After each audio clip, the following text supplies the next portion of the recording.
Recap of the previous episode. Dorian delved into ancient texts and discovered that a tuning fork could be used to counter both the sirens and Cade. Additionally, he found that an ancient bell could amplify the tuning fork's power. Matt finally learned that it was actually his family who had founded the town and crafted the bell, though the town was later taken over by the founding families. Meanwhile, Sybil manipulated Damon into returning to Mystic Falls to bring her the striker.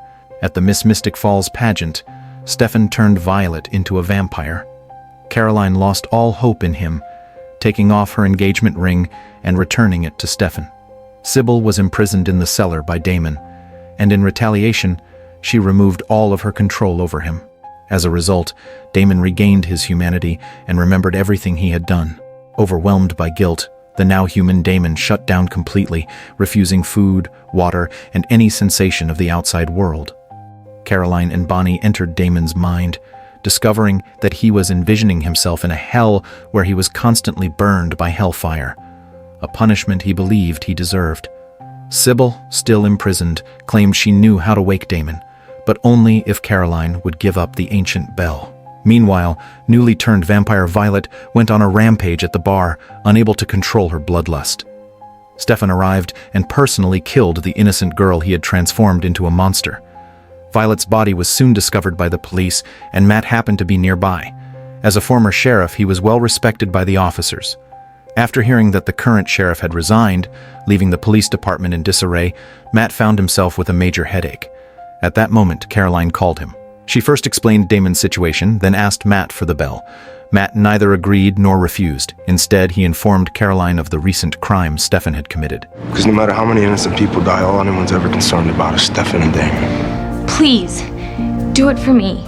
After witnessing Damon's Hellfire punishment, Sybil believed that guilty Damon was hiding within his subconscious, refusing to wake up. She offered to use mental attacks to forge a path, helping Caroline and Bonnie reach the deepest layers of Damon's mind.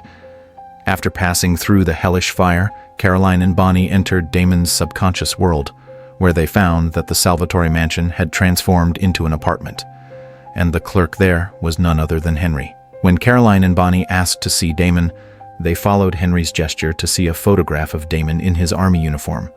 Henry informed them that Damon had died during the Civil War. When Bonnie pointed out that Henry himself was dead, Damon's subconscious kicked both women out, leaving them confused. They hadn't even caught a glimpse of Damon. At this point, Stefan arrived and offered to help wake his brother. I made a mistake. I'm here to convince you to marry me. Nah. Could it be that Stefan had regained his humanity? All right, he was just messing with Caroline.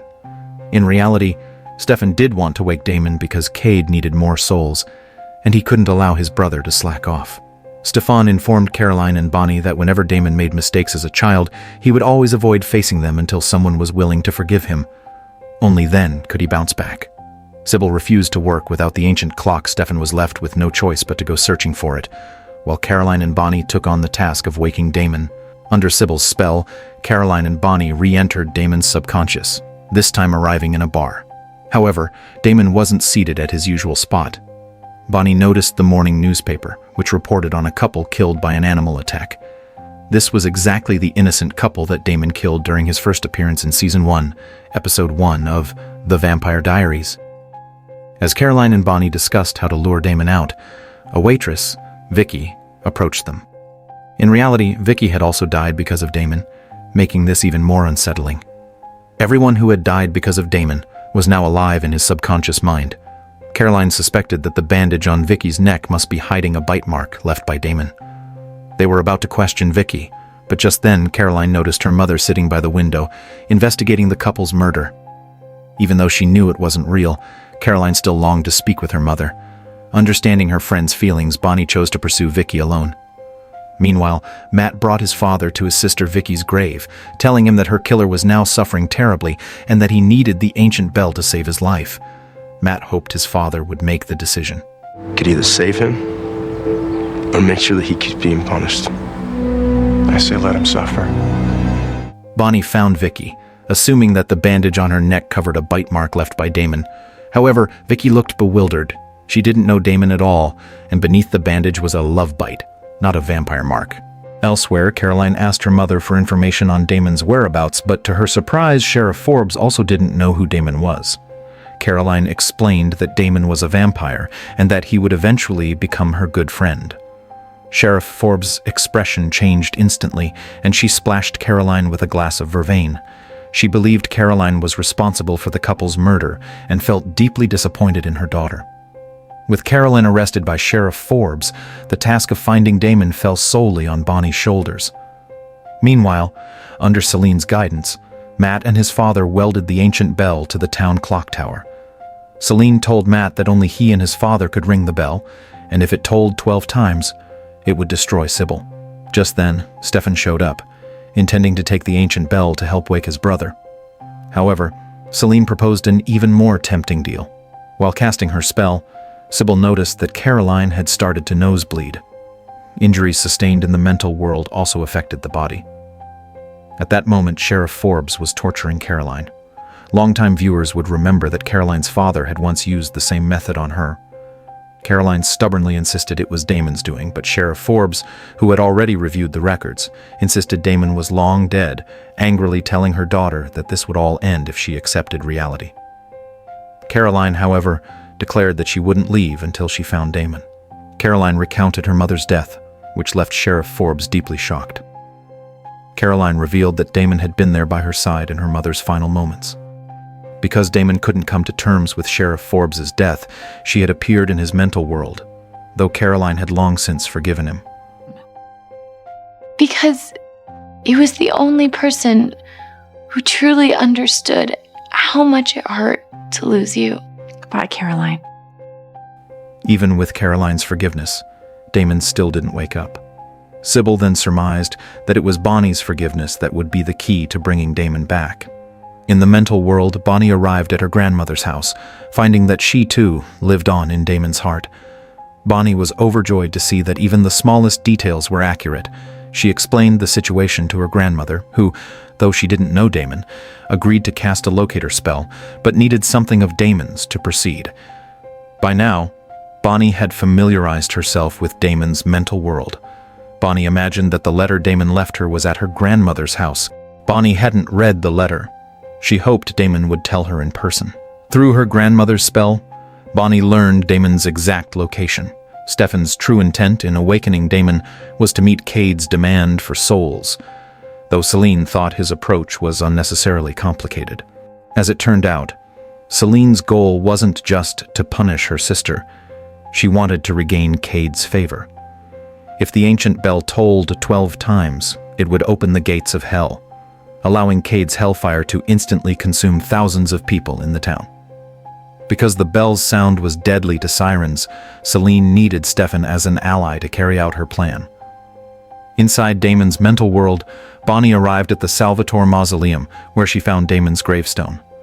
The figure looked like Damon from a distance, but as he approached, it transformed into Tyler's likeness. With an angry expression, Tyler scolded Bonnie, ordering her to leave. Bonnie, however, stood firm, reasoning that Damon's summoning her here signaled his desire for redemption.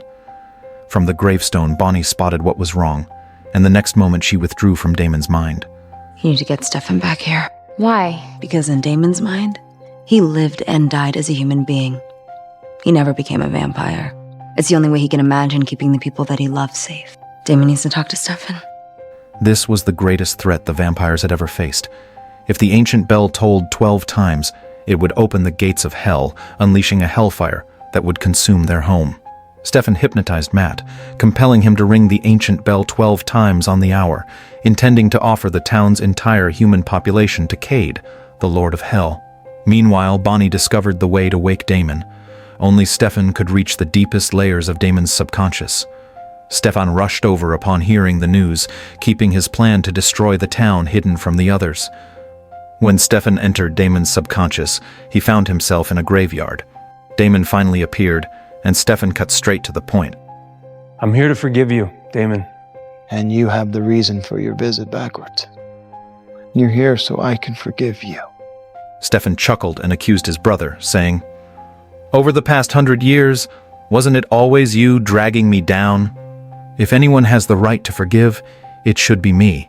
Damon agreed with his brother's words but insisted on forgiving him, which only infuriated Stefan. The truth was, Stefan had never gotten over the guilt of turning his brother into a vampire. Every time he saved Damon, it was out of guilt. Now Damon wanted to use this moment to officially forgive his brother. Stefan struck Damon, landing several brutal punches, realizing only then that Damon's injuries weren't healing. Because in Damon's mind, he wished to be human again. Damon's strategy was clear. He shut himself off not only to heal, but also in an attempt to save his brother. But Stefan only replied that it was too late for him. There was no turning back. So before that beautiful brass bell rings, forgive me, Damon. I dare you. Stefan then explained his plan to open the gates of hell. Meanwhile, in the clock tower, there were only minutes until the hour.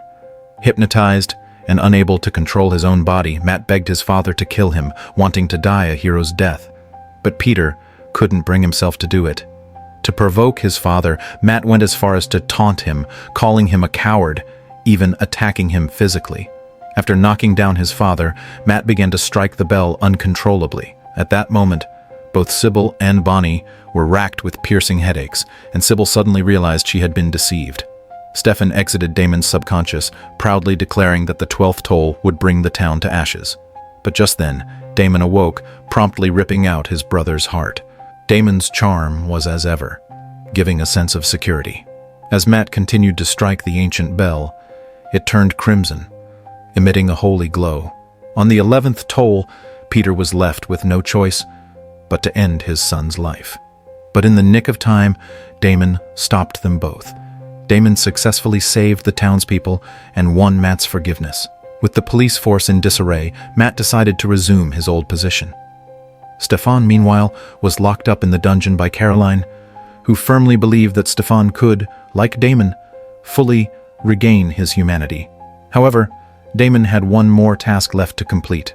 In Season 7, when Damon chose to sleep beside Elena, he wrote farewell letters to Stefan, Alaric, and Bonnie. Damon's abandonment hurt Bonnie deeply, so she never opened the letter. Now, Damon wants to read it to her himself. In it, he explained that he couldn't say goodbye face to face because he didn't want to let Bonnie down. He feared disappointing those he cared about. I'd admit it's a hell of a letter. I'm so sorry I left. It won't happen again. Sybil had grown weary of fighting with her sister, to the point that both had lost sight of their original purpose. So, she suggested they make peace. But when Celine asked her to apologize, Sybil immediately turned defiant, insisting that it should be Celine apologizing to her. The sisters clashed once more, neither willing to back down. The Salvatore brothers were eager to forgive each other, while the Siren sisters were busy forcing each other to admit fault. And then Cade appeared in the mortal realm. The bell's 11th toll hadn't fully opened the gates of hell, but it had been enough to allow Cade to make an earthly visit. The Siren sisters instantly panicked, pledging to serve Cade without conditions. Cade's rejection, however, was nothing short of a death sentence, and the Siren sisters were instantly consumed by Hellfire. Then Cade freed the imprisoned Stefan. Damon, who had come to deliver food, noticed that his brother was missing. A cold wind swept through, revealing Cade's true form. With his mind-reading powers, Cade sensed Damon's doubts, questioning if he was just imagining him. Disappointed in Damon's performance, Cade gave him a new task. By sunset, he must either kill 100 wicked people or kill Stefan's fiancée, Caroline. Well, she's a bit of a no-fly zone, you know what I mean? It's completely up to you. In Mystic Falls, Matt held a treasure hunt ceremony to honor the ancestors. Under his guidance, the students unearthed treasures buried by their forebears. Caroline also found her childhood time capsule, containing a photo of her and her two best friends, along with her hopes for the future. As Matt examined the ancestral artifacts, he came across a metal block engraved with his family's crest, prompting him to contact the knowledgeable Dorian. Dorian informed Matt that it was a Cardan grill used for decoding messages, joking that perhaps Matt's ancestors had been spies. Later, Damon approached Caroline, asking her to relocate everyone to a safe place. Damon had no intention of slaughtering 100 people, nor would he ever harm Caroline. Caroline, curious, asked how he planned to deal with Cade, to which Damon replied with a mysterious smile. "I have my ways." Damon always seemed to inspire confidence. Carolyn gathered everyone at the bar where she prepared a Bloody Mary for Matt, with her own blood as the main ingredient, but Matt refused the offer, preferring to perish with the town rather than become a vampire. Damon is the only one left at the treasure hunt. Cade appeared, ready to hold him accountable, reading Damon's thoughts to discover his murderous intent. With his plan exposed, Damon felt a flash of panic. To discourage him, Cade decided to give Damon a personal demonstration of various deaths, starting with immolation, followed by heart extraction. All of Damon's previously unbeatable methods were completely ineffective against Cade. When Caroline saw Damon again, his usual confidence was gone. Against such overwhelming power, any schemes seemed futile. Then, Caroline had a flash of insight, suggesting there was something that could turn an immortal being into flesh and blood. Damon immediately knew what she meant, the cure in Elena's blood. But Cade wasn't Silas, and there was no telling if the cure would work on him. Damon was reluctant. Caroline told him that even if they didn't use it on Cade, Bonnie planned to use the cure on Enzo so they could grow old together. It doesn't belong to you. It is in Elena's blood. She would want to save all of us, and you know it. Meanwhile, Bonnie and Enzo brought the ancient bell to a secluded cabin in the countryside, where Elena's body was also hidden. As they dreamed of a simple, happy human life, Damon called, asking Bonnie to use the cure on Cade first. Without eliminating this devil, nowhere would be safe. Bonnie was torn, knowing that only one dose of the cure could be drawn without endangering Elena's life. If it didn't work on Cade, Enzo would lose his chance to become human. Enzo had overheard their conversation. Finally, Bonnie agreed to Damon's plan, sacrificing her happiness for the greater good. Yeah. Is that a yes, I'm with you, we'll take down Cade together? I said yes, okay? We'll do it. We'll rescue everyone but ourselves again. The Lord of Hell, Cade, had made an earthly appearance once before, where he'd staged a chance encounter with Bonnie in a coffee shop.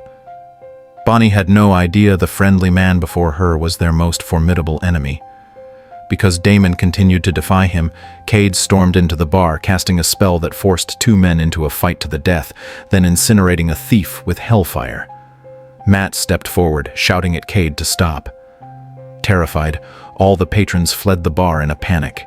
Damon arrived shortly after, and Cade reminded him that his choices were either to kill 100 people before sunset or simply kill his brother's fiancée, Caroline. Confused, Caroline wondered what she'd done to anger him. Cade explained that Stefan had chosen the second option, and he wanted Damon to do the same, for the sake of fairness. No wonder Stefan had been missing all day. He'd gone to kill the sleeping Elena.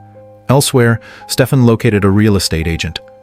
Cade had used his mind-reading powers to learn that Bonnie had purchased a safe house where Elena's body was hidden. Vampires cannot enter without an invitation, so Stefan decided to tackle the problem at its root by transferring the property to the real estate agent's name. At the same time, Bonnie was struggling to explain her decision to use the cure on Cade to Enzo, not knowing he'd overheard everything. Enzo reassured her, saying that it was her selflessness that made her who she was. They imagined their future together and kissed passionately. But suddenly, an invisible force pulled Enzo outside, leaving them both bewildered. It was Stefan's doing. The safe house had been transferred to the real estate agent, so Bonnie's invitation to Enzo was now null. No matter how Bonnie invited him, Enzo was still unable to step into the house. Both felt an unsettling dread.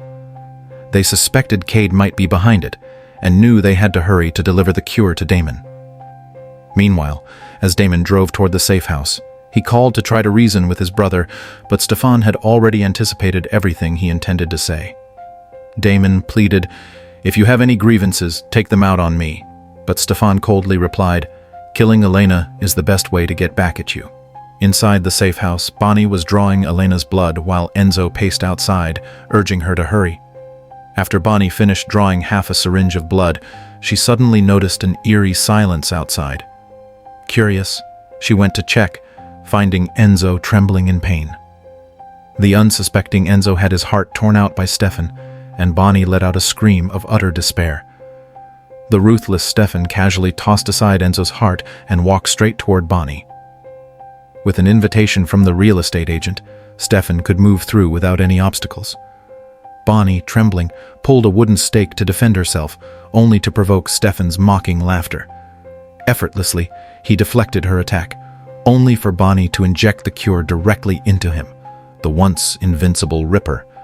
Stefan was about to become an ordinary human. Bonnie let out a heart-wrenching wail as she held Enzo's cold corpse, causing the very space around her to tremble.